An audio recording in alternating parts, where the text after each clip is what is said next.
Hey, salut Gabriel, comment ça va? Salut Julien, ça va bien? Ça roule, c'est vraiment le fun de t'avoir dans le bureau. En À personne. Québec. À Québec, dans le divan rouge. Commence par dire un peu tu es, d'où tu viens, ce que tu fais. Je m'appelle Gabriel Tremblay, selon mon LinkedIn en tout cas. Qu'est-ce que je fais? C'est assez compliqué. Mon histoire est longue. Elle a commencé en tant que testeur d'intrusion. En fait, j'ai travaillé pour GoSecure il y a très longtemps, sous l'égide de Pascal Fortin à l'époque. J'étais consultant. OK, parce que j'allais dire, je t'ai jamais vu dans les registres. Je OK? travaillais avec justement Charles Hamilton à Ouais. l'époque.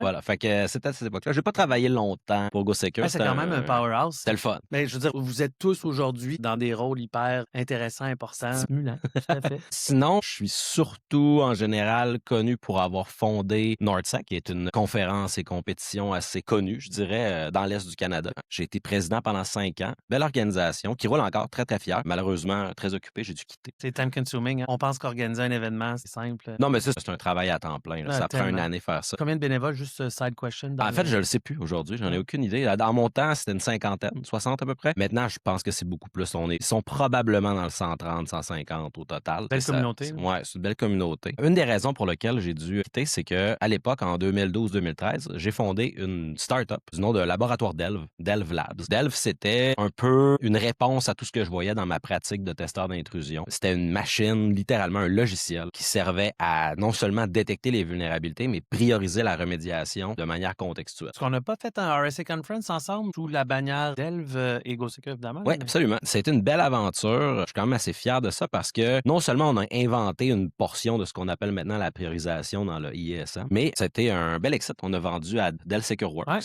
En 2020. C'est assez impressionnant, là. Compagnie de Montréal, Exit, Dell, SecureWorks. Jusqu'à maintenant, on est encore le plus gros exit en cybersécurité du Canada. C'est quelqu'un qui a regardé récemment. Ça durera pas parce que je sais que les compagnies de cybersécurité vont vendre un jour. C'est une autre époque aussi, là, dans le sens où post-COVID, tout a...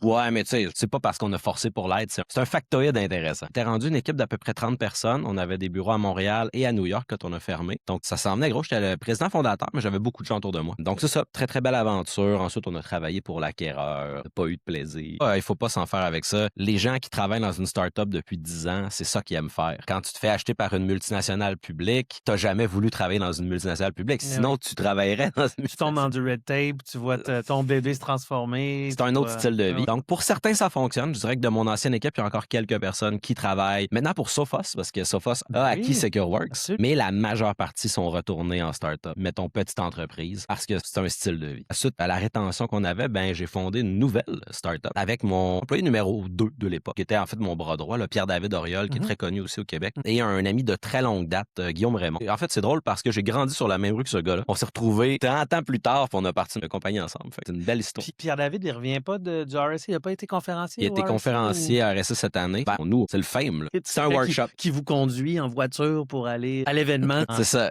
Moi, c'est le tapis rouge, c'est rien. Mais c'est ça, la nouvelle compagnie s'appelle Inscora et on travaille dans le domaine de la cyberassurance. Plus spécifiquement, on aide les courtiers à mieux qualifier les clients, à leur expliquer leur posture d'assurabilité au niveau cyber. On les accompagne au niveau du processus de souscription à une police et aussi aux gestes de sécurité qu'il faut faire pour soit monter ou descendre le prix de la prime. Tu as mis le doigt sur quelque chose de vraiment intéressant. Au podcast, j'ai reçu 3 personnes de qui on parle de ce fameux questionnaire. Il y en a beaucoup, leur aventure de cybersécurité a commencé par un questionnaire d'un assureur. Le secret le moins bien gardé de l'industrie, c'est qu'avec les LLM, ces questionnaires-là sont appelés à mourir parce que l'information peut maintenant être colligée à l'intérieur, mais à l'heure où on se parle, malheureusement, le langage de l'assureur, c'est encore le PDF. Souvent, puis il y a de l'API. Nous, on a développé une technologie qui nous permet de déconstruire le PDF dans un espèce de questionnaire virtuel unifié. Donc, à partir de ce moment-là, qu'on le remplisse avec des outils de sécurité, une discussion qui est parsée par un LLM ou quoi que ce soit d'autre, on peut soumettre via un API ou on peut régénérer un PDF après. C'est ce langage-là, on le parle. On peut le remettre dans son compte. C'est ça. Donc, on le fait parce que c'est nécessaire et c'est pas le but de notre entreprise d'enlever les PDF de l'industrie. Mais lorsque l'industrie va changer d'idée, nous autres, on va être très contents de plus générer de PDF. Mais ça reste quand même là, très proche de la cybersécurité. C'est drôle, quand est-ce que dans ton roadmap,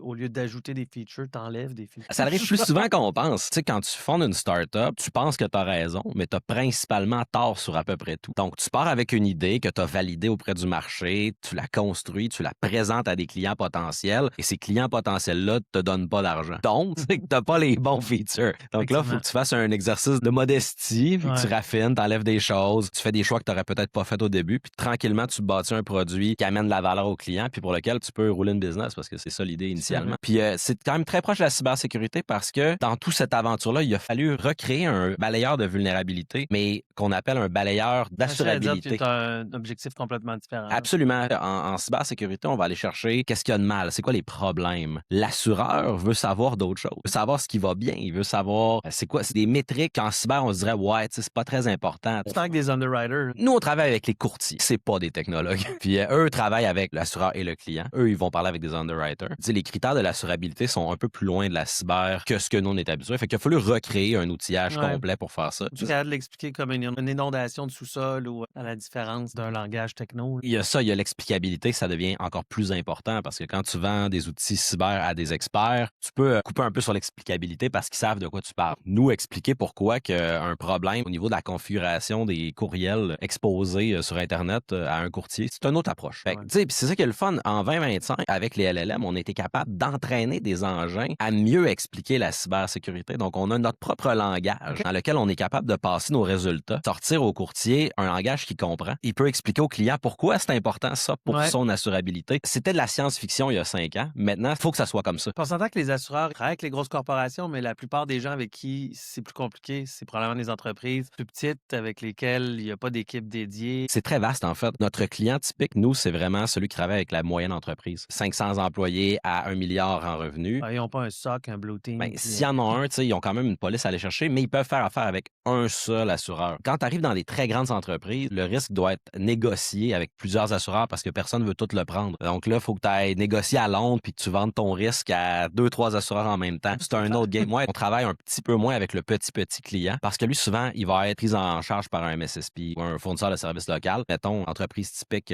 qu'on va viser, c'est justement ça, là, 500 employés, peut-être un responsable de la cybersécurité ou deux, mais ils ont un CFO, ils ont peut-être même un CISO, ça dépend. Écoute, là, je vois le temps aller. C'est un parcours qui entrechoque la cyber, assurément. Gestion de crise, nous, on a beaucoup à faire avec d'incident response, fait que tu n'as pas le choix. La première question, c'est de vous assurer. S'ils sont assurés, c'est un chemin complètement différent que s'ils ne sont pas assurés. Là. Absolument. Gabriel, tu as énormément de vécu puis de passion dans ce que tu fais. Je trouve ça vraiment cool. Si tu pouvais revenir dans le temps puis parler à Gabriel d'un point de vue carrière, là, évidemment, cyber idéalement, qu'est-ce que tu te recommanderais à toi-même? Honnêtement, ça va bien. Je pense que je ne changerais pas grand-chose. Tu sais, il y a toujours le risque de causer plus de dommages que de bien si on revient dans le passé. Je prendrais pas le risque. C'est good enough. C'est vraiment une belle réponse. J'adore ça. Puis ultimement, si tu sais ce que tu sais aujourd'hui, c'est parce que tu as fait ce que tu as fait. Tu sais, il n'y a jamais rien qui est parfait. C'est sûr que ça va causer d'autres problèmes. Mettons que tu aurais à parler à quelqu'un d'autre que toi qui ne connaît pas la cyber ou qui veut se lancer en cybersécurité. Ben, en cyber, je saurais plus quoi dire. Ça fait trop longtemps. Moi, je suis en entrepreneuriat depuis peut-être maintenant 15 ans. En cyber, je saurais plus quoi dire. Je dirais, va à Northside, prêche pas un peu pour ma paroisse. Mais en entrepreneuriat, je dirais sûrement, fais-le. C'est la seule réponse. Si tu penses que t'es pas, fais-le. C'est drôle, la phrase qui revient souvent pour les entrepreneurs comme ça, c'est commit to a body of work, tu sais, en anglais on dit. Là. Donc, commets-toi à un travail sans vraiment réfléchir, là, tu sais, fais-le, fais juste le faire. Commence par la première étape, accepter que c'est ça que tu fais maintenant. Le reste va venir. Et l'échec est absolument présent. La plupart des gens qui se lancent pas en affaires, qui pourraient le faire, c'est des gens qui hésitent trop. Tout à fait. Gabriel, ça a été un immense plaisir de te recevoir. Merci de l'invitation surprise. Je ne m'attendais pas à me retrouver ici. Merci beaucoup.